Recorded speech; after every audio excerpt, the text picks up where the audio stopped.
My name is Matt, and welcome to episode 2 of Small Talk Tech, the podcast interview series where I look to uncover more similarities than differences in what makes people in tech tick. On today's episode, we have Jessica Oei. She was in a rut and feeling directionless in life. Most of her jobs had been temporary office jobs, and she couldn't seem to find her way out. By chance, she ended up in a data entry job off of Craigslist. Along with data entry, they trained her in some programming. Almost 7 years later, she can look back at her past self and see how far she's come. From getting over the hump of feeling incredibly inadequate and terrified of being found out, to feeling confident that she has the skills to learn anything new that she puts her mind to. Let's dive into this sophomore episode of Small Talk Tech.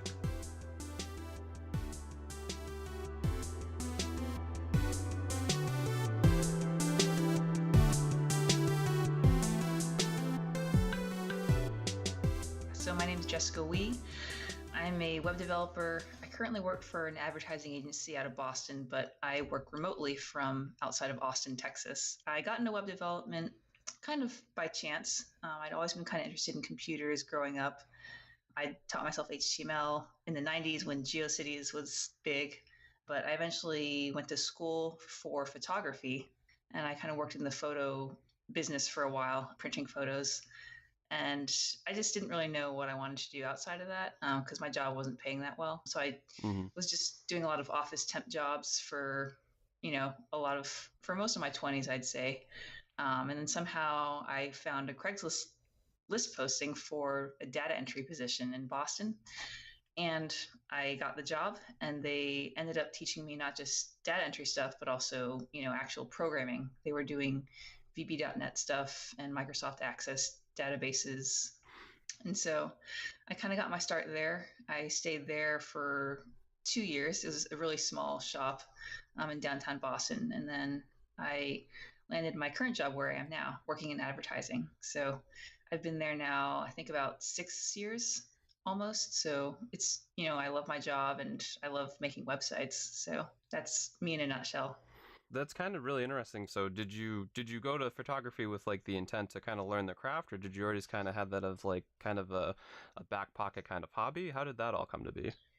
Yeah, well, when I first went to college, I had initially intended to do pre-med, and that lasted until my first chemistry course. And I realized that wasn't really for me. Then after that, I was kind of searching for a major. I was thinking about history. Then I ended up taking an intro to drawing class, and I'd done a lot of art classes in high school, so it was, familiar to me, and I really liked it. And so after that, I decided, I like this, so I might as well major in it. And I liked photography as well. So I didn't really have an end goal in mind, career-wise in college, which I think was kind of an issue. So the job that I'd gotten after college was working in a commercial photo lab. So I was just printing in the darkroom all day.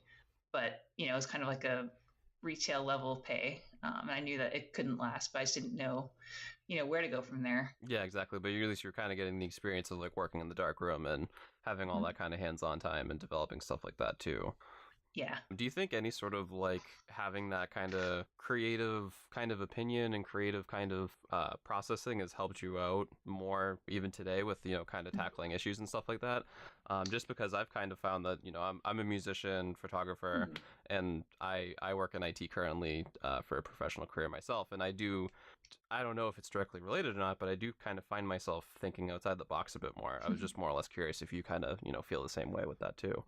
Yeah, I definitely think that kind of having a visual background and interest has helped me when I'm doing front end development, especially because I have to match the website with the design comps. And I think just having a kind of artistic or design-ish eye helps a lot when it comes to that.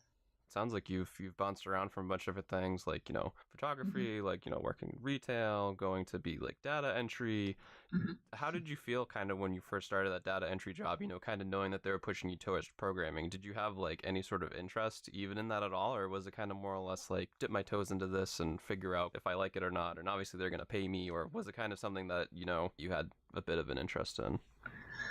I can't say that I I can't say that I didn't see the end when I started that job, but I started knowing it was data entry. They said, "Oh, do you want to try to do some programming tasks as well?" And I just said, "Sure, why not?" And that it just kind of started like that. Yeah, kind of snowballed there. And for I was looking around your website too, and in some of the articles that you wrote on there, one of which was how to be a uncommonly good web developer. You mentioned that you were like absolutely terrified for starting. The first couple of years you started out as a junior web developer. Um, did you find that there was any sort of like solitary event, or was it kind of a gradual kind of thinking switch of how you eventually ended up overcoming those types of feelings? Yeah, I mean, there's no secret sauce to overcoming, imposter syndrome or feeling like Mm-hmm. you understand how programming or web development works. It's honestly just kind of grinding it out like, year after year. I think that it probably took me, 2 to 3 years before I felt like, okay, I think I'm adequately competent at this. Yeah. And I think it was at year 5 that I felt like, oh, okay, I have the confidence that, now if I have to learn something new or some new technology or language or tool, I think that I know how to learn it. I'm not afraid. I'm not as afraid anymore. Yeah, you feel like you have the toolkit kind of more, and that could also be with your kind Right. of background of starting off, working in a bunch of different fields too. That at this point, I mean, they could tell you, go climb Mount Everest, and you could probably be like, you know what, I could probably figure that out just having a breadth of different backgrounds and kind of places you've started at. Yeah. Yeah. Yeah. It's almost like muscle memory in a way. It's like the more times, you learn how to drive and Hmm. practice that, the more familiar it slowly becomes. Yeah, just like that And consistency, because I'm sure when you first, yeah, put your foot on the gas pedal, you're like, oh my God, this thing's going to explode. And then you fast forward, 6 months after doing it every day. And then it's like, wow, why did I even feel that way? so yeah, it's really just a matter of time Hmm. and practice. And also, too, kind of knowing where you ended up. I mean, you've been, doing it for, almost a decade now, closely. Um, kind of knowing where you ended up. Is there anything that you wish that you knew back when you first started out?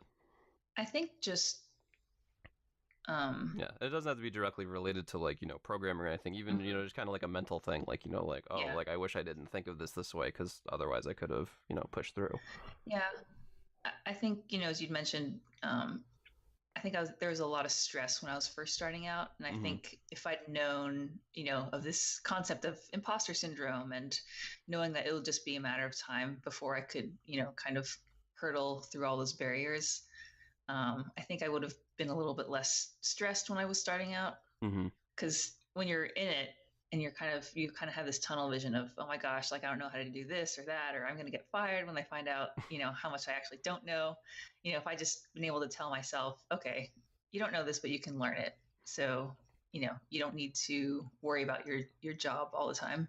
Yeah, exactly. And it's That funny, would like help. kind of shifting gears too. Like I've been in the exact same boat. When I first started out, when I was working now, like, I had built my own computers and that sort of thing, and Mm-hmm. pretty handy with technology and like navigating computers and stuff. But when I first started my quote unquote first real job in an office, where I am currently, the person I was working with got fired after 6 months. So I pretty much had to, with only 6 months experience, pretty much hold up a whole department and make sure that everything didn't collapse. So that was, I could Wow. definitely feel you there with the stress and all that too. But kind of the Mm-hmm. same thing looking back, I'm kind of glad it worked out that way because I pretty much condensed probably what I would have learned with someone who was lackluster, which is why they got let go. Within a 6 month period, probably a few years worth of knowledge with that as well. Mm-hmm.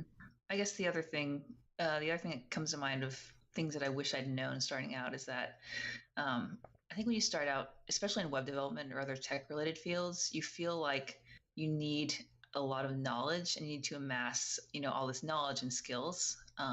But I think I realized over time that a good web developer, and I think this is one of the topics that I write about sometimes, is that a good web developer doesn't just know the skills; they also have, people skills. They know how Hmm. to manage their time. They know how to communicate well with their coworkers. And I think there's just a lot of emphasis on knowing this stack or like this language, or you have to learn Angular or React. And in reality, like when you're at a job, there's just a lot of other pieces that kind of go into having a successful experience. So I think that's something that I wish I'd known beforehand, and I wouldn't have felt quite as lost or as stressed about it, I think. Yeah, because there's definitely like the stigma too of like, like someone, they're locked in their basement for 24 hours a day, like just typing on a keyboard. But, Right. in actuality, when you're out in the workforce or even, freelancing, you're going to have to talk to people. So having like all those soft skills, I'm definitely on the same page that I think that that's, really, really important to go over. Yeah. And I've also noticed that you mentioned too that the desire to understand how things work, being a tinkerer, kind of taking things apart and figuring things out, is at the heart of every engineer.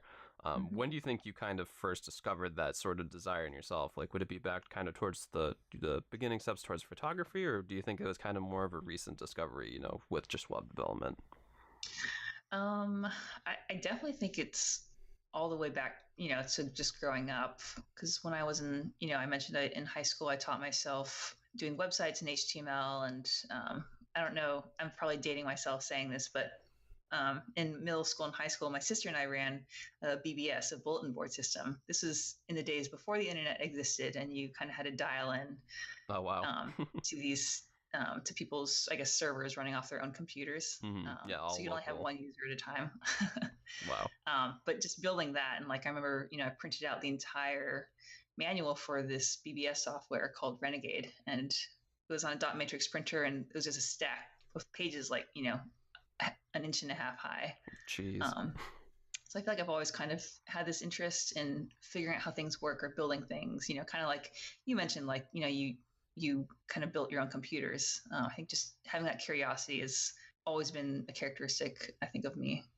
Yeah, having curiosity is definitely huge too. And yeah, like you said, like, Mm-hmm. building my own computers and stuff. And like, I mean, I pretty much was almost born with a computer mouse in my hand in the 90s. Like when I was 2, I was navigating, Windows 95. And yeah, it's being integrated, but also being curious, I feel like, is kind of the bread and butter of, finding success, whether whose definition that is, if it's, making a lot of money or having a lot of experiences or reaching out to people. Like, I feel like those kind of two pillars, I'm hoping to find out at least throughout the course of the show, is kind of commonplace of having the curiosity to learn, but also just being completely enveloped in what you end up doing too.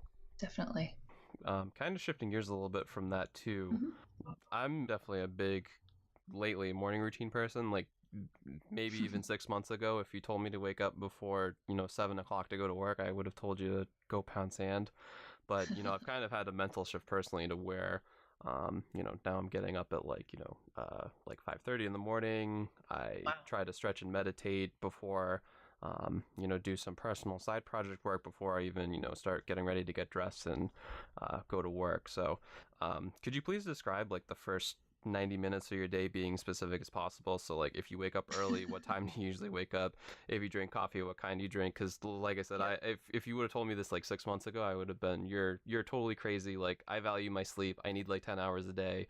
But Yeah. now myself kind of getting into this more, I've definitely gotten a lot more curious. And I've also, between doing some independent research and listening to other podcasts, I've kind of noticed some sort of correlation with, having extremely productive mornings and then also kind of finding Mhm. success. So, Yeah. That's the morning routine thing is something that I've definitely also been tinkering with, you could say. mm-hmm. It's a hugely popular topic right now, especially on places like, Medium. People are talking about, successful morning routines, but my routine, we'll say in the past week, is I'll basically wake up, maybe 20 minutes before I start work. I work from home, so I'll just Mm-hmm. roll out of bed, go in the kitchen, make myself a cup of tea. I have black tea with milk and sugar every morning, and then I'll bring it over to my computer and sit down and just basically start my day. Um, I don't really, I think the whole waking up at 5:30 is something that I would like to aspire to eventually. I think I did experiment a bit with trying to wake up at 6:30 or 6:45 Mm-hmm. just to get some exercise in or work on my side project before I start my job. But it goes back and forth. I think I'm someone who can either wake up early or stay up late. So Mm-hmm. recently I've been staying up late to do work as opposed to doing it in the morning. Yeah, I But tend to be more I of a think night owl. yeah, I guess it can go either way for me. So it's still something that's kind of in progress and in process. Yeah, I had a similar shift. Like, I mean, back in the day before, I worked in retail for probably close to 5 to 7 years between like Hmm. kind of focusing more on like working with like retail electronics and that sort of thing. Working at the Apple Store for a bit.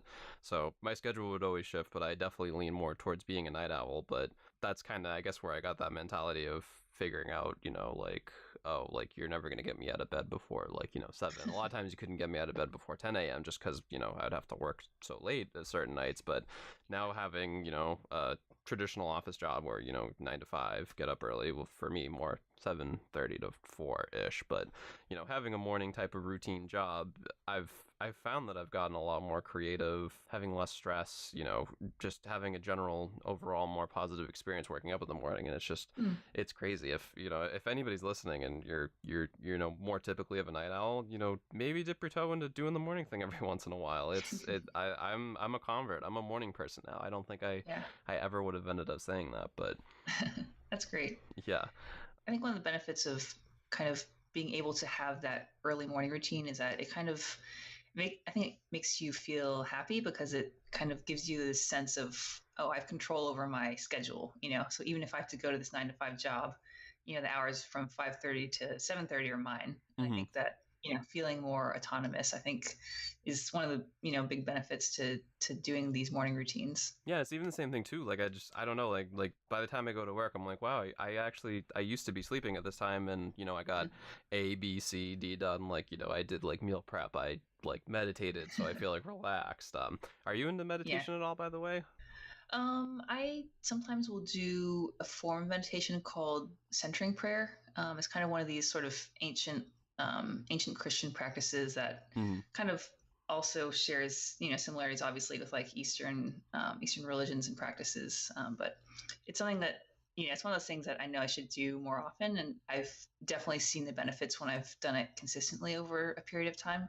But yeah, I do enjoy doing centering prayer.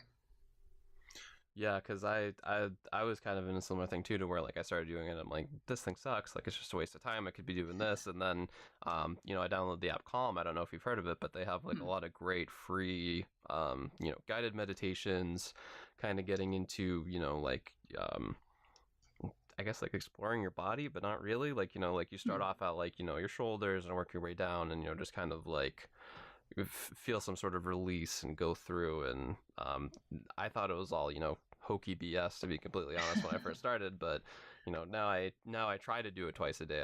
I've kind of only Yeah. gone down to once a day realistically, but I'll try to do a little bit in the morning, a little bit at night, and that with some journaling. Like I feel like it's like my mental health game is just completely shifted. And I kind of feel like too, like especially unfortunately with how the world is, and a lot of things you see on TV, I feel like at least hopefully like within the next 5 years or the next decade, I think that mental health is going to kind of have like a similar shift that you would see with like Soul Cycle and like like P90X and all that sort of thing, to Yeah. where like like the physical fitness, like Definitely. everyone's great, but mentally I think there's still a long way that people go. And that also goes back stress with work and that sort of thing. So I don't Mhm. know if you're kind of in a similar space or not with that.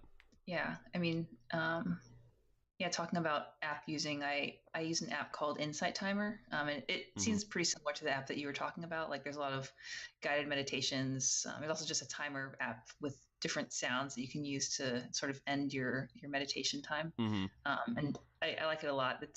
There's a community aspect to Insight Timer that I think is really great. Oh, really? Um, yeah, because you can actually join groups and communicate with people and comment and things like that. And so I think that's one of the the big appeals of this app. So I definitely would recommend it if you're curious.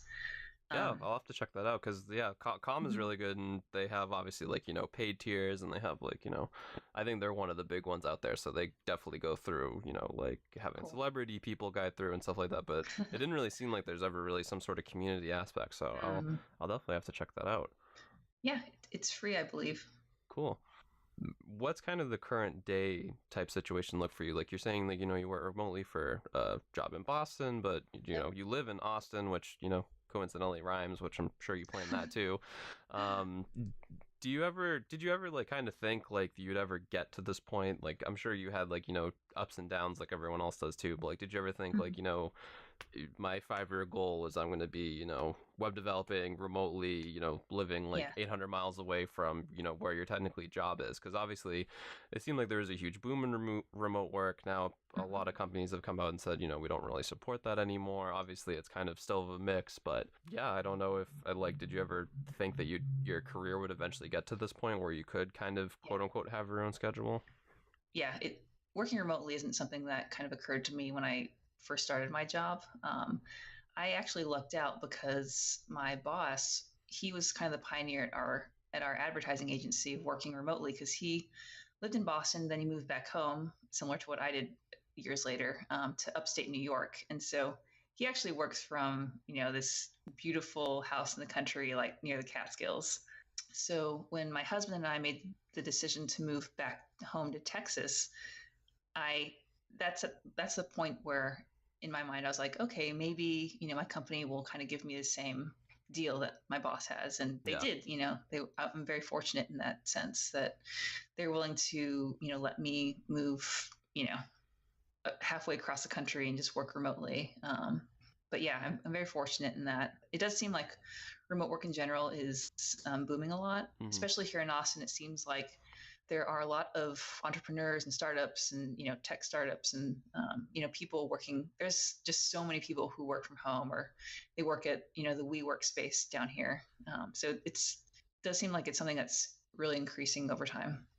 Do you ever feel like that's gonna be, even 20 years off? Like, you think the kind of concept of like a traditional, like, 9 to 5 is just going to completely disappear and everyone's going to be working from home or shared office spaces independently? I'm kind of Yeah. curious to see where you're on that. Yeah, it's hard to say because like the whole open office space has been a huge trend with Google Google and Facebook and other tech companies. Hmm. But then you have like Yahoo, who I think they kind of rescinded the remote working for their employees, and they're like, okay, you have to come in person, which sucked for the employees who weren't living geographically in the same area as Yahoo. But Yeah. I think in general, there definitely is a trend toward remote work. I'm not sure if all companies will have, like 100% remote workforce because there definitely are some, I think, job functions that are a little harder to do when you're remote. But if everyone's remote, then maybe, they'll just figure a workaround out.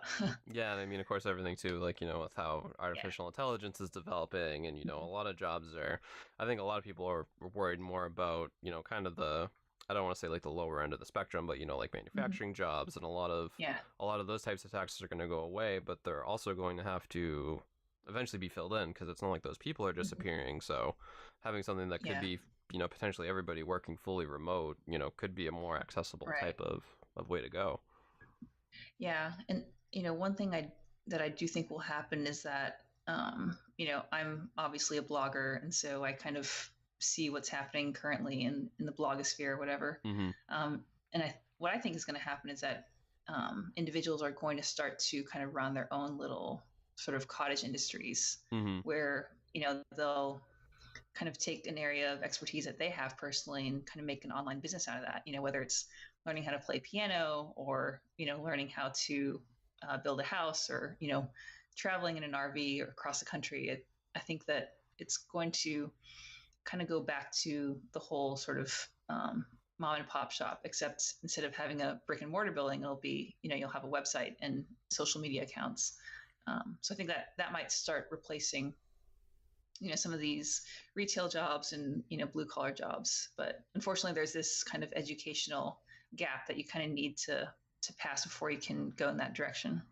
Yeah, and kind of more going towards that too, since we seem to be covering a bunch of other bases too. What's kind of your opinion on traditional education? Because obviously now, like even compared to 2 years ago, there's like Udemy, there's Code Wars, Yep. there's all these types of resources that people that even if they don't have any money aside to afford, to just have basic internet and computer capability, they can Mm-hmm. learn full courses for free. Do you Yeah. feel that that kind of could be the wave of the future, and that traditional types of education are going to fall by the wayside? Mhm. I think in some areas, people keep talking about how web development is like the blue collar job right now, and in some ways it is. It's kind of like a trade. You Mm-hmm. don't necessarily need a college degree to even land a web development job nowadays. Yeah, if you're good, you're Um, good. mhm. I will say that just in my own experience that I didn't get a computer science degree, and even though I'm able to do my job capably, I do notice that I have these gaps in my knowledge of how websites and servers and things like that work, and Mm. so I don't think I necessarily need to go back to school to get a CS degree because that would kind of be a waste of everyone's time and money. Yeah, But especially your money. yeah, especially my money. But I think just kind of being able to supplement that with online courses, I think is a good viable solution for a lot of people who either can't afford to go to college or they don't want to. Honestly, I do think that the traditional college education system is going to become obsolete at some point, at least for this idea that you have to go to this huge private university and spend I don't know how much tuition is these days, but like 50K a year or more. Yeah, I I mean think that's definitely going to go by the wayside. yeah, it does really vary too. I mean, obviously there's still like community college options, but it's, still a few $1,000s, and Yeah. you have to, live close by. There's some of them that do offer online courses, but not really. But yeah, I'm personally of Yeah. kind of the similar opinion too, that I think like traditional brick and mortar institutions, like I don't think Harvard's going to disappear, but I feel like No. a lot of the other kind of, gaps in between, those Yeah. are going to be filled in by online platforms just because of the, Mm-hmm. and the infrastructure the world is in right now. Like you could, like within 2 minutes, you could figure out how do I disassemble a watch. Like if you tried to do Right. that 60 years ago, you'd have to find the best watchmaker that's in your state, and probably drive for 2 hours, and maybe if they're free and they feel like it, they might show you how to do that.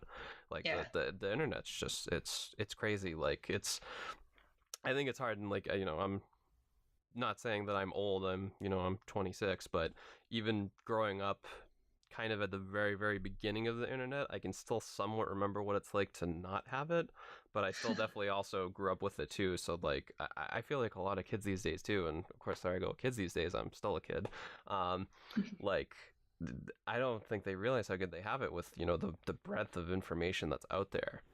Yeah, definitely. Because like before, you'd have to go like like go to school. Great, if you're depending on what school systems in your area, you're probably already behind if it's Mm-hmm. not a good school system. And now you could just look at Yelp reviews for courses, and it's just insanity. Like if you really think about it in kind of the Yeah. micro level.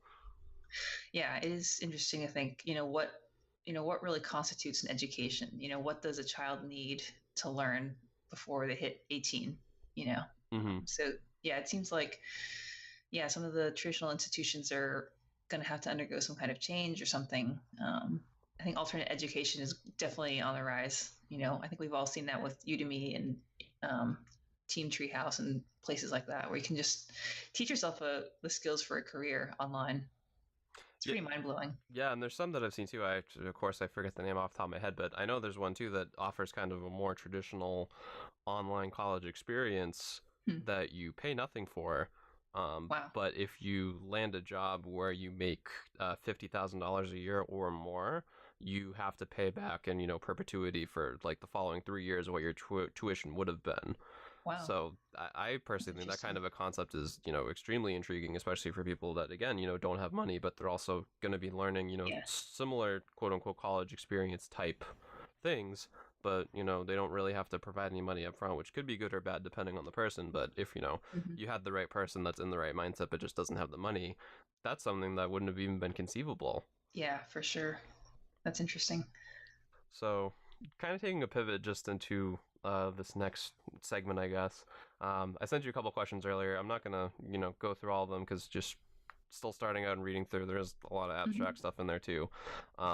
But like, what's something you're obsessed with right now? And I don't kind of mean like in a macro sense of like, oh, like like I just wish everyone would be in love with each other and end world hunger. But I mean like down to the nitty gritty, like, oh, I just marathon like Altered Carbon on Netflix in like 8 hours and that show was great. Or like like I've been taking a painting. Like what's something that Yeah. you're obsessed with that most people probably wouldn't assume based on your background or what we've talked about Yeah. that you're currently obsessed with? It's kind of funny you mentioned Altered Carbon because we've just started watching it. We're like maybe I'm 2 or 3 behind. I episodes really in. want to. It's jumping off topic again too, but like it's just one of the negatives with the internet is that so much stuff is available. Is like my backlog is just endless. Like I have like 80 shows, like 100 movies that I want to watch. I'm like I don't have time to watch all this, but yeah, Yeah. Altered Carbon looked really good. I gotta catch up on that. Yeah, it's interesting. It's like Game of Thrones meets, I don't know, Blade Runner. Oh, sign me up. But yeah, I guess something that people wouldn't expect that I would be obsessed about. I guess right now I'm really into gardening and this kind of idea of being self-sufficient, and kind of like we were talking about earlier, like how these big institutions are kind of having to change, or people are going to alternate sources of education. I think the same thing is slowly happening with like our food. Yeah, like agriculture and stuff, like kind of being Yeah. self-sufficient with like, doing composting and that sort of thing. Yep. Yeah, exactly. So I think, realizing that the food we get in the stores isn't, exactly the best for us, especially the meats and the Yeah, poultry. And especially the meats and the so, poultry. yeah, so it's like living out here in Texas, having a pretty big yard. We're kind of exploring this idea of like, yeah, like composting, sprouting seeds, trying to grow vegetables and herbs, maybe someday having chickens. So just kind of being like a sort of self-sustaining, like an urban or suburban farmer, something that I'm really interested in right now. Yeah, it's funny how that's kind of worked out too, because like I mean, if you would have thought a few years ago, people would have been like, "You're gonna start a farm and start like growing your own food." Like, are you a farmer? No, I just want to have my own food. And now all of a Yeah. sudden, it's also a testament to the internet. Like you could find out anything. You don't have to find the best green thumb in the U.S. and try to mail a letter to them and hopefully they'll get back to you. Like you could look up hundreds of videos. Like my fiance is obsessed with like composting and doing like zero waste, and like there's a bunch of YouTubers that she watches on it, and has the mason jars and all that stuff. But she probably wouldn't have even thought of that whole concept without the internet too. Yeah. Yeah, I think that pretty much covers everything I wanted to go over. I don't know if you have anything you want to mention, and just before wrapping up too, we could always go over where to find you and Mm-hmm. all your handles and stuff like that. But is there Mm-hmm. any kind of topics you wanted to cover that I might not have touched on at all, or anything you could think could be valuable to share with the Yeah. audience listening? Um, I don't know. I mean, obviously, I'm writing on my blog, and I think that's kind of the main um, way that I have to communicate with people. But I guess for this conversation, I guess I just want to encourage. I'd like to encourage all the people who are just trying to start out learning how to code and wanting to either change their career or just have a more stable, better income. That there's just a lot of resources out there online, and I think the most important thing you can do is to pick one thing and stick to it, and try not to jump around, but just try to have a pretty specific focus for what your end goal is in all this. Yeah, so just kind of specializing in that one thing that you excel at, dig deep into it versus kind of looking at the three things you suck at and trying to be okay at all of them. Yeah. Cool. If you could have like some sort of like call to action, like you could get a billboard, that gets, theoretically a million people driving by it every day, what would that call to action look like if you could, say to people, just please focus, or please, try to go into this? It would be something like maybe what's your ultimate goal in life, and just kind of trying to remind people that even if you're stuck in like this rat race of the 9 to 5 or some job that isn't completely satisfying, that there is a way out of that, and that you can kind of figure out what I guess like a better career. But I think if I had a billboard on the highway, I would probably have a message like, remember the person in the car next to you is a human too. Mm-hmm. Yeah, a lot of people get salty in traffic, so I think that's a good way to go. Yeah, so pretty much in wrapping up, I just want to say thank you so much for agreeing to do this. I really appreciate it. Yeah, And if people want to reach out and find out more about you, where could they do so? Yeah, so the main place that people can find me on the internets is my website. So it's coder-coder.com. I'm also active on Medium. My handle there is at the Coder, and it's the same handle for Instagram and Twitter as well. Cool. So And yeah, then I'd say Instagram and Medium are the the two most active. frequent. Yeah. Awesome. And then, So, yeah, so just kind of one thing before, signing off here. Do you have a question that you'd want to ask the audience? It could be something personal. It could be something, mhm. selfish for you. Like, did you check out my article? Just any sort Yeah, of question you'd want to ask, just, one question. yeah. I think one thing that I always come back to is just wondering, all these people trying to learn web development online. What's like their biggest pain point? What is the thing that frustrates them or makes them feel like they're not sure what the next step is.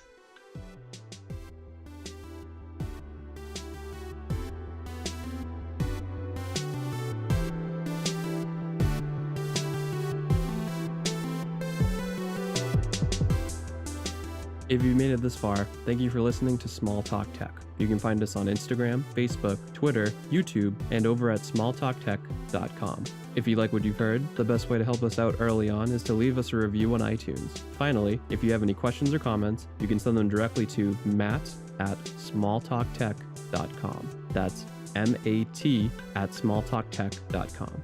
Thanks again.